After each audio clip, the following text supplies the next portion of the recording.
It's time for business news with Richard Southern. As inflation continues to soar, Canada's central bank is stepping in once again. Richard.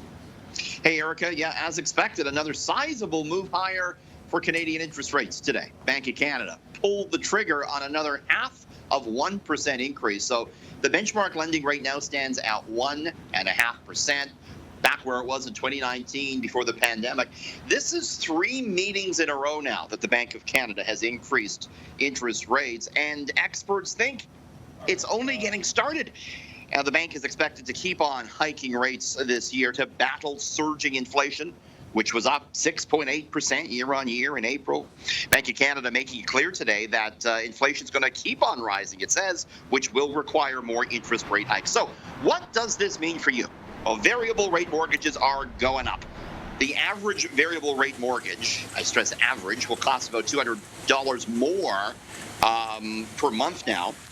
And anything tied to a prime lending rate is going to cost you more.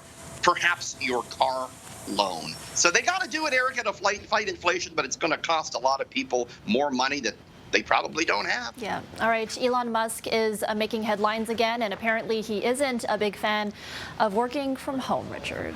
Yeah, he doesn't actually sound like a great boss. We were looking at a memo he sent out, Erica. It was this big ultimatum. He said, listen, get back to the office or you're fired.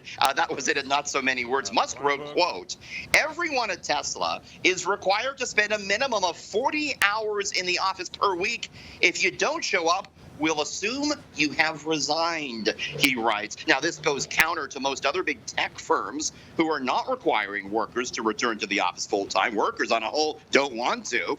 It's a strategy that could backfire for Musk. One Tesla worker writing online today, quote, if there's a mass exodus, how will Tesla finish projects? I don't think investors would be too happy about that, writes a worker, Erica. Yeah. Trouble in Tesla. It's an interesting position to take there. Okay, finally, another automaker is trying to reinvent itself and compete with Tesla, Richard.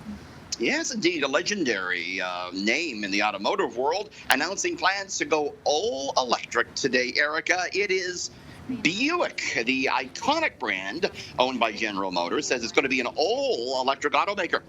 The company to release its first EV in 2024 and says it will only sell electric vehicles by the end of the decade. You know, Buick struggles with Canada's reputation of maybe being kind of an old man's car, but it enjoys a much better elevated status in China, where it does brisk sales. Should mention as well, since we're talking about cars, the price of gas set to go up a penny tonight, Erica, just shy of $2.04 a liter. Back to you. Okay, thanks, Richard. That's business editor Richard Southern. Thank you.